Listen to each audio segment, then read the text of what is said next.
Good morning. Good morning. Welcome to another edition of Hot Chocolate News. Let's get into it, shall we? Because oh my God, y'all. Listen, it's just going down.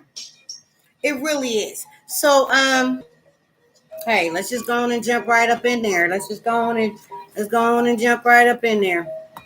You ready?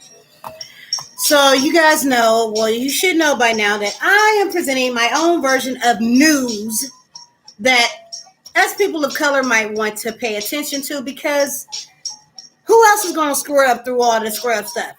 All right, so let me tell you about me. I'm pursuing my doctorate in business administration. I love finance. I love generational wealth. I'm a certified financial advisor. I'm a CEO. I am that girl. My name is Shaquila, but I'm also known as the Black Girl Magic Master herself. So I have my own minority tech company where we address administrative issues for those people that are in business and might need help with a business plan or cash analysis and exit strategies, all that good stuff, all that stuff that you might not want to do. I'm basically the urban league that you pay for.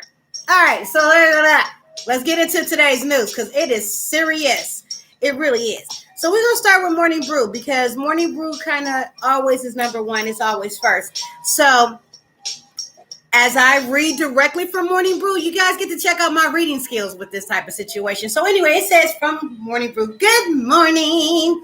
Morning Brew says good morning. It says Father Time comes for us all, but two ageless athletes are politely telling Father Time to piss off for a bit longer. Consider this. This is according to Morning Brew's August 29th, 2001. Albert Pujols, he hit a home run, okay? And Serena Williams, she won the U.S. Open. August 29th, 2001. August 29th, 2022. Albert Pujols, he hits a home run stretch to reach 700. Well, wait a minute. Albert Pujols hits a home run and Serena Williams wins at the U.S. Open again. Come on now. By the way, Pujols needs just 6 more home runs to reach that almighty 700. And he got 34 games left. Easy peasy. And that was brought to you by Abby Rubenstein and Max Knobloch and Jamie Wild. And they're on the Morning Brew. And they present this wonderful thing for me to read to y'all. It is so dope. So, and when it comes to the markets, the 10-year yield was about the only thing that was doing something positive. It was at 3.1% or 3.11%. Basically, it was up 6 basis points, which is actually good. They like that. Now, the markets... sliding stocks hit a 3-day losing streak.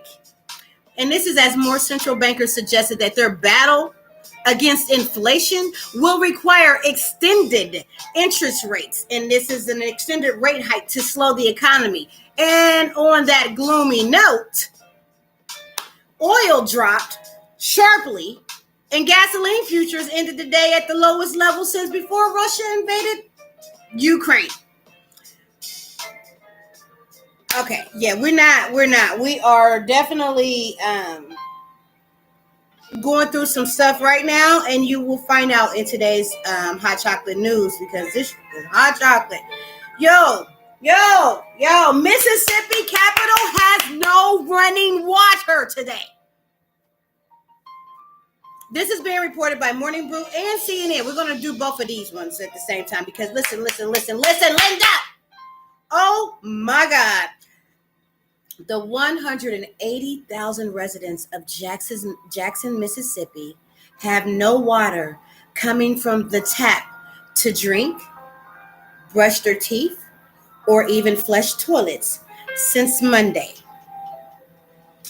And city officials say that the situation will go on indefinitely. Now, while it may be shocking that the U.S. state capitol is without, while it may be shocking that a U.S.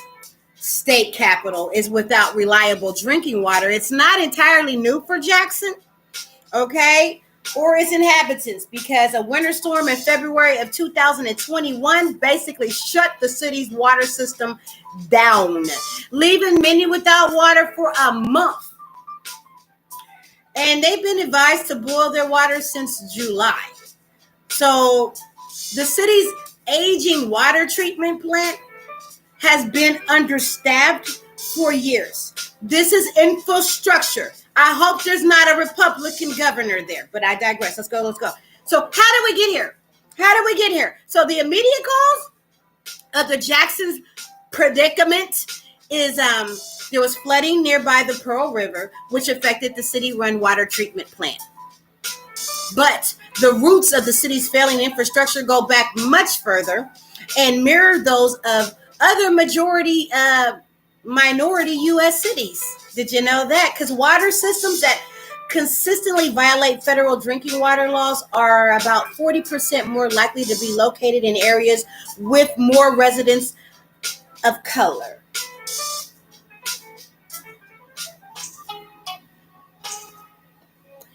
This is according to a 2019 report by the Natural Resource Defense Council. You know, Jackson is more than 80% Black.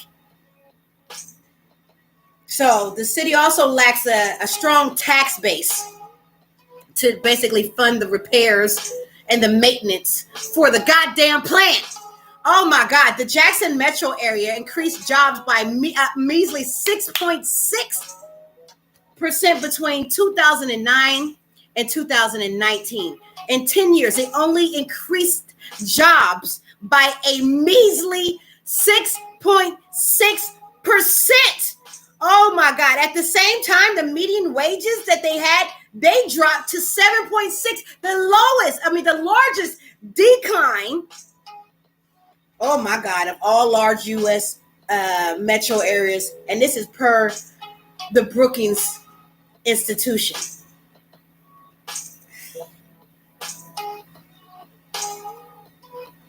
So what now? According to Morning Brew, Mississippi's governor declared a state of emergency, and the National Guard will distribute water while the plant is being repaired. So Mississippi is slated to receive about $75 million from the recently passed federal infrastructure bill. Thank God for Democrats to fix its water issues. Republicans, Trumpers. It's necessary. Can you not see it? Oh my God. The problem. Jackson's mayor said last week that repairing the city's water system will cost as much as $200 million. All right, we're going to move right on. We're going to move right along because, like I said, I wanted to see what CNN had to say on this note because my God, you know, so when CNN said, and this is what CNN is saying, that a water crisis in Jackson, Mississippi has left the residents, of course, with no running water, hospitals, of course, without air conditioning, and it has moved all the schools online. So last week, the flooding of the Pearl River after heavy ass rains impacted the treatment processes at the city's main water facility.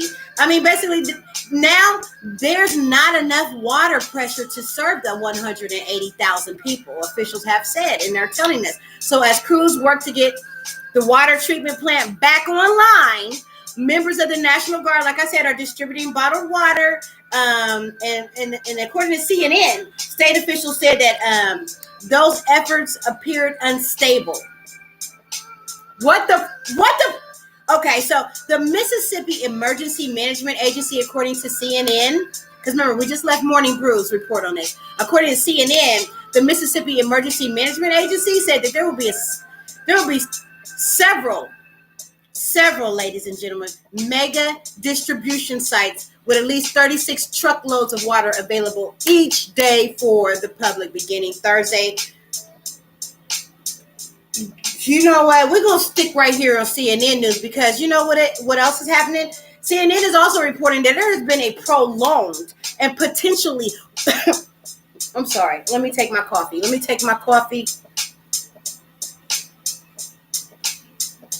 I get choked up. I get verklempt.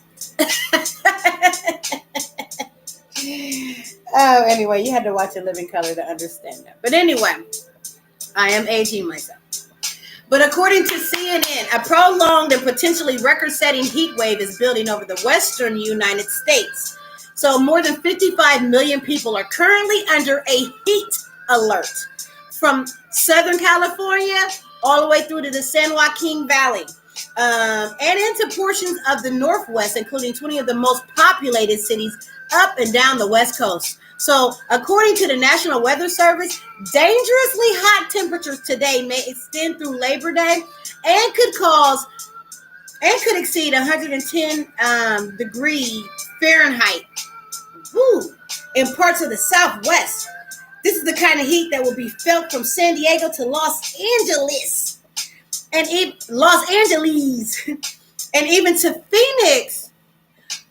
It will be difficult to endure even for the locals, experts say. There will be a gradual warm-up in the coming days, and it will peak by the end of the week. Now that heat wave is that's something. But let's talk about, the heat wave in California. Has nothing on the heat wave in China. China's record-breaking 2022 heat wave and drought. I'm trying to figure out which one I want to report, what I want to do from. Let's go with the fact that, okay, so the Guardian. We're going to report news from the Guardian. Okay, so this is what the Guardian is saying, that rain eases China's record heat wave by a fresh energy crisis. But a fresh energy crisis is in loom. Oh, shit. Oh, my God. So, California got the heat wave, as reported by CNN and just me a few minutes ago. But weather agencies have warned of flooding, and analysis are warning of a winter energy crunch in China. Okay, so what happened was rain across central China this week is expected to basically relieve the country's worst heat wave on record. But weather agencies are now warning of a potential flood to go along with it. So they need to pay attention to what's going on in Pakistan. Because you see what's going on in Pakistan. But while analysts say the energy crisis exacerbated by this month-long drought is not over, almost half of China has been affected by the latest heat wave. The hottest heat wave recorded since they began recording in 1961, people. Hundreds of temperature records have been broken, okay? And the heat has exacerbated the effects of the low rainfall, and it's basically drying up the rivers and the reservoirs across the country. So a light to moderate shower has moved into the central and southern China.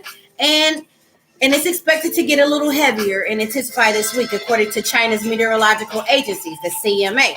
But it said moderate to heavy falls were expected from southern Gansu down to the Yunnan and across the drought-stricken Sichuan basin, and bringing a risk of flash floods in Sichuan on Monday. More than 110,000 people in Sichuan have been relocated to safer areas. Y'all, I heard they was in caves. I heard they was literally had little makeshift boats on rivers. And it said after a period of significantly lower than average rainfall, some areas would now see up to twice as much rain as usual. I mean, God is answering y'all call. Literally, y'all had the goddamn heat wave like no other. So you've been praying. And here God comes. Now, it might be potential flooding and tsunami type of stuff, but you asked for it. Be careful what you ask for. This week's quote, because we're going to start having a quote each week. This week Hot Chocolate News quote of the damn week is because I really don't know how else to sum sum up a lot of this motherfucking stuff is that, oh my God. I'm sorry, y'all, I'm reading. But this week's quote is, be careful for what you ask for. You just might get it. This week's quote, be careful for what you ask for. You just might get it. So after a period of significantly lower than average rainfall, some areas in China will now see twice as much rain as usual. And this is according to the China Meteorological Agency, the CMA. And they said the rains would help replenish reservoirs, but it still maintained drought warnings. So high temperatures are expected to ease on Wednesday for areas in southern China. So the heat wave sparked huge demand for electricity as hundreds of millions of people basically turned to air conditioning, which in turn had led to a major power outage or major power shortages. And so across the affected cities here in China and provinces, authorities have suspended or basically rationed the electricity supply for factories, shopping malls, high rises, and public transportation. Lai Ji, a resident of central Chongqing, he told the Guardian that residents of the high-rise apartment block were able to use their air conditioning, but areas outside the city and the public were rationed. And so without AC, it's a terrible home. I just stay at home all day long and go out in the evening after sunset, he said. In Chongqing city, it takes some measures to save the power. The supermarket is only open from 4 to 9 p.m. And even in the subway, the elevator is turned off and we have to take the stairs. The heat, according to the Guardian, and this heat in China, basically combined with the power and water shortages, have a debilitating impact on regional and farming areas and on vulnerable groups, including the elderly. You know what I'm saying? And those working outdoors. Now, I don't know if this is karma, because wasn't it the elderly that refused in China to take the vaccines? Okay, I digress.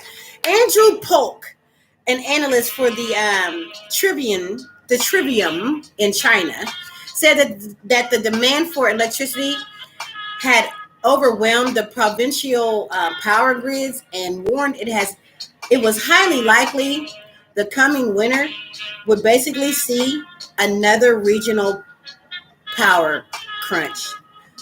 Wow, China. So Polk said that the lack of water in the Yangtze River and dozens of the tributaries during which is supposed to be the wet season has severely affected power supply in Sichuan, which draws 80% of its electricity from hydropower and downstream regions. Cooler temperatures would lower household demand for electricity and ease rationing of the commercial and industrial power, but it was only temporary. So officials have had to uncork reservoirs to avert the agricultural and river transport and ecological disasters that China is facing due to this massive heat wave. Oh my God, which is going to be followed by an extreme flood this week. I don't know. I don't know, China. You know, after 2 years of wrangling, false starts, and disappointments, it finally happened. America has passed its first ever climate legislation, moving the country closer to its goal of decarbonized future and basically taking a significant step towards helping the plan avert the worst scenarios of climate catastrophes like we just witnessed and we're just reading. But it is not a time to take no rest, because we also have a power, we also have to take into account climate on every major issue, from the fossil fuels companies responsible for heating the planet to the politicians representing their interests mansion to the country responsible for the most greenhouse gas emissions in history. It has indicated change. It will change course. We will relentlessly report on what comes next and who will benefit and the remaining obstacles to this progress, according to The Guardian, when it comes to climate issues around the globe. With the daily reporting and the analysis of this climate emergency, The Guardian is aiming to ensure that even people, that everybody are made aware of the dangers and the opportunities of this moment. And, I just like to take a shout out and give a shout out to the reporters that reported this wonderful report here in The Guardian. I have Helen Davison in Taipei. Helen, good reporting, good reporting. Now we must go back to our CNN. No, let's go back to our Morning Brew news. Right, let's do Morning Brew.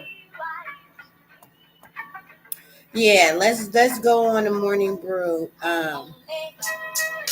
Let's finish what they having to talk about, because Morning Brew was on fire. Okay. Oh my. Okay, so Morning Brew. Also, y'all, as I toured the headlines of Morning Brew, the Morning Brew is reporting that Snap is going to lay off 20% of its employees. That The Verge reports that the job cuts, which will impact more than 1,000 staffers at Snap, basically will begin today. And it's going to be targeting both software and hardware developers. The layoffs come after Snap's stock plummeted on the heels of a bleak second quarter results. And the company withdrew its guidance for the quarter. And Snap hasn't even commented publicly on its staffing plans. But y'all know who else is having real bad issues right now? Motherfucking Bed Bath & Beyond. And this is being reported by me, the Black Girl Magic Master herself. As I was listening to today's morning headlines on Bloomberg, surveillance, Bed Bath & Beyond, they are in it. They are in the thick of it. They have not been reporting any retained earnings, and shit's looking real bad. It's looking real bad. So just know that the people that put their money in the stock market are hoping for unemployment numbers to get it to about 4.1% or 4.5%, as the federal government pretty much anticipates or looks for as a normal unemployment rate. So for those people that are of lower income, get ready. The people with money believe that you don't need a job right now. And the people with money believe that without you having a job, it will cut inflation. Yeah. So anyway, let's move right on. Did y'all know, y'all, there is people that are literally doing podcasts? Literally, listen, the subject of a true crime podcast has been found guilty. We're going to talk about that. But first of all, did y'all know? Where are the hurricanes? Now, I know I just reported on the heat waves and the flooding that's coming, but in the last day of August, according to Morning Brew, there hasn't been any named storms in the Atlantic Hurricane Alley this month.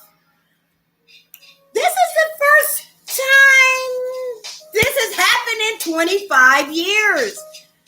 Listen, the Atlantic hurricane season basically lasts through November, though. And meteorologists are already monitoring a storm that could grow into something significant by Labor Day. But hey, here we are. No name storms. I'm thinking they might name it Artemis. But anyway, I digress. Let's move forward. So yeah, y'all. So Chris Dawson, a 74-year-old, was found guilty on Tuesday of murdering his wife, Lynette Dawson, though the murder occurred 40 years ago. Yeah, Chris was only arrested in 2018, shortly after a podcast detailing his alleged crime. The teacher's pet was released and became a global hit. So the podcast didn't just bring attention to the case, it helped to surface new evidence. According to the police, and every bit of evidence counts in a case where there's no body. You know what I'm saying? Let alone a smoking motherfucking gun.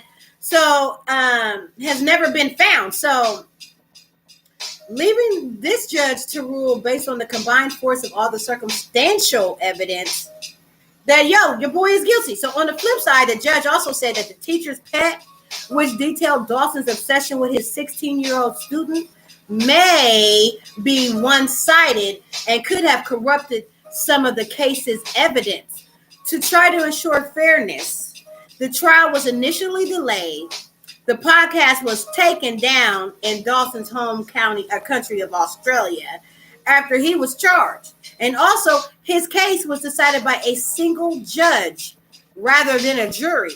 Let's zoom out here, because this isn't the first time a true crime podcaster has made huge sound waves. Because in 2020, charges was dropped against the accused murderer Christopher Flowers after a key witness recanted his story on In the Dark. Basically, and earlier this year, Adnan Syed was approved to get new forensic testing after Serial, the podcast, explored the fairness of his trial. So, don't commit no murders and don't get on no darn podcast talking about it. That's just idiotic and it's just stupid. We're going to end out these last 2 minutes with some really good news because y'all know I'm an educational buff. My dissertation will be along the lines of financial literacy should be in every public school curriculum throughout the 50 United States of America. So one of the things that I like to keep an eye on is what's happening new in education. And let me tell y'all something. This education is slow catching on, but more schools are hitting the snooze button. Check this out. It took a few decades of study, but officials are starting to come around to the idea of having high school students or to the idea of having high schoolers dissecting a frog at 7:15 a.m. on a Tuesday morning. It might not be the smartest thing to do. You know what I'm saying? So a new Californian law is in effect this year.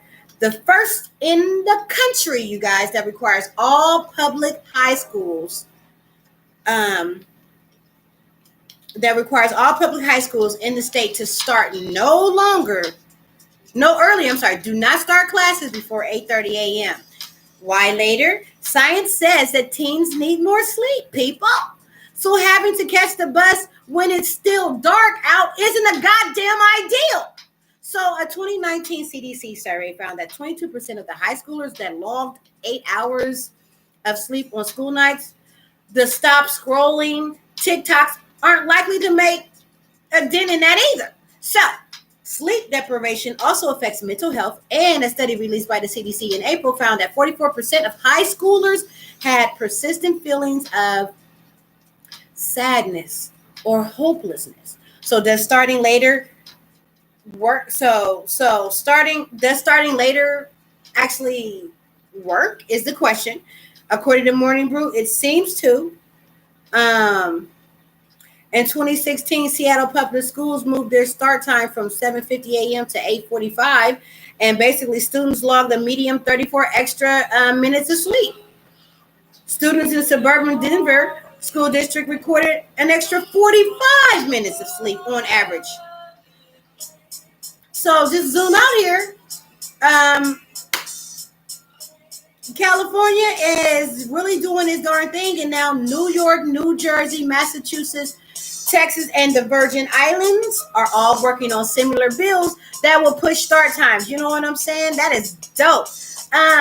Listen, a truck incident happened where 150,000 tomatoes were basically crushed on the I-80 in California on Monday, injuring 4 people and creating a saucy situation, on the highway. So the route is a major thoroughfare for tomato transportation during the growing season, and California is responsible for nearly half of all processed tomatoes globally and 90% of U.S. tomatoes. I bet you didn't know that.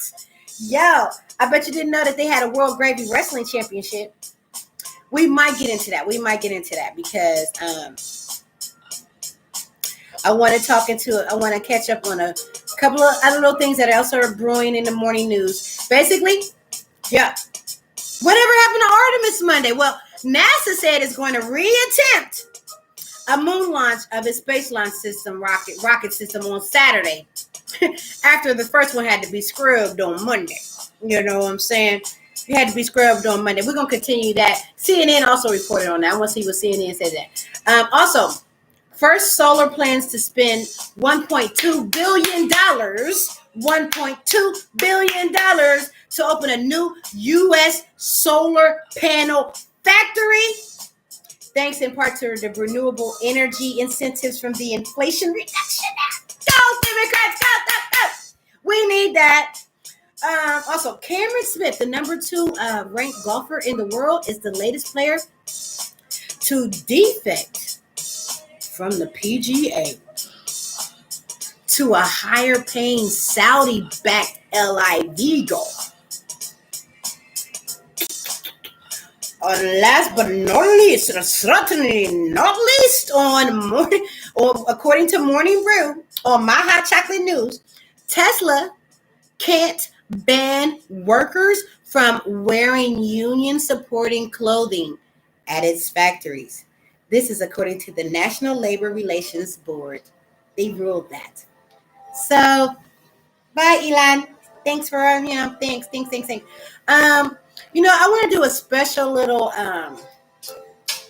report on this whole student debt relief thing, and we will get to that. You know what I'm saying?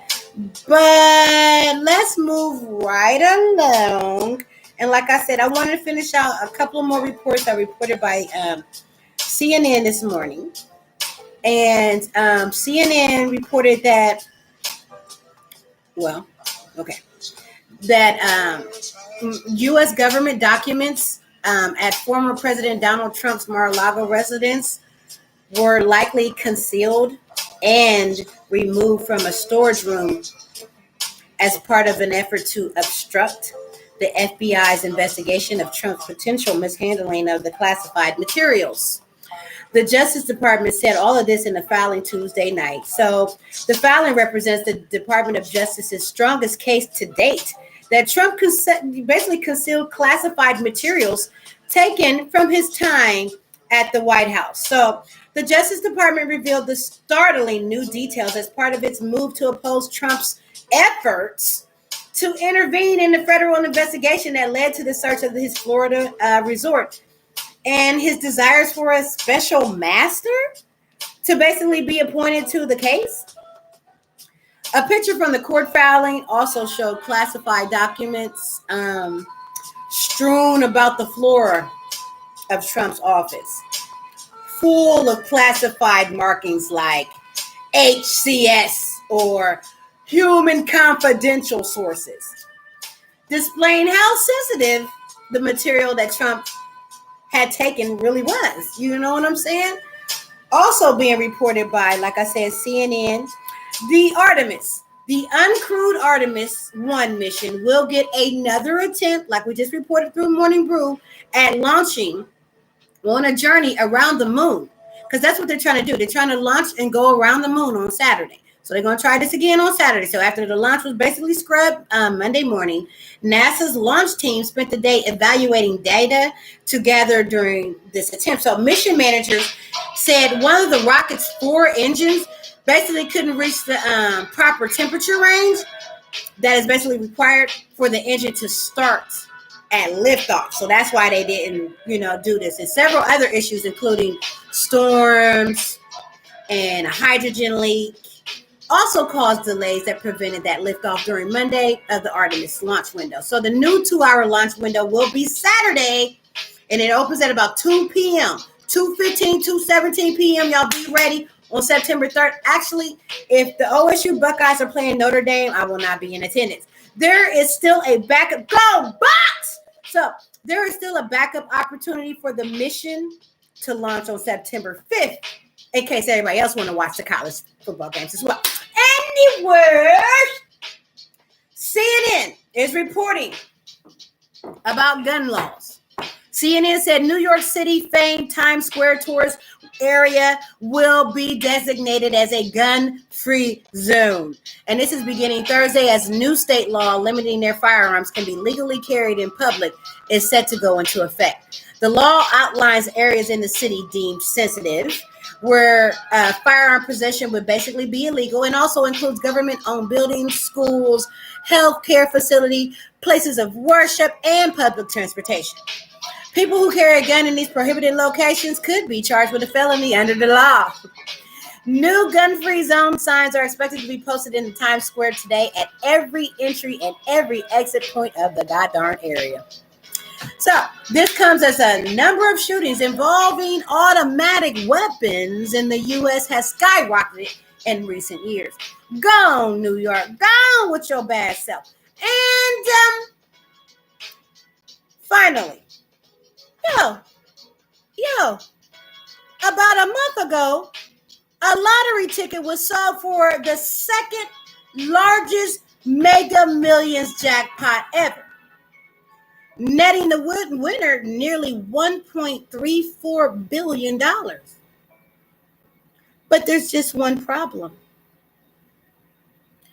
The massive prize hasn't been claimed yet. So what are we going to do? All right, y'all, that has been a wonderful edition of Hot Chocolate News, brought to you by your girl, Shaquila, the Black Girl Magic Master herself. Yo, listen, thank y'all for joining me. We're going to try to do this every other day. I mean, I'm trying to get into a group. I'm trying to get into a real group. You know what I'm saying? But I'm feeling like Mondays and Wednesdays and Fridays is a goddamn truth. So we're going to be here doing our version of the news that we really want to pay attention to. I love y'all. Love, peace, and hair grease. I'll see y'all on the flip side. Oh, yeah. Don't forget, I got my business classes. My business courses. Actually, I did my first one last Saturday, but they will be uploaded to a special streaming platform that I will give y'all all the details about soon. All right, y'all. I love y'all. Love, peace, and hair grease. I'm talking too much. All right, I'm out.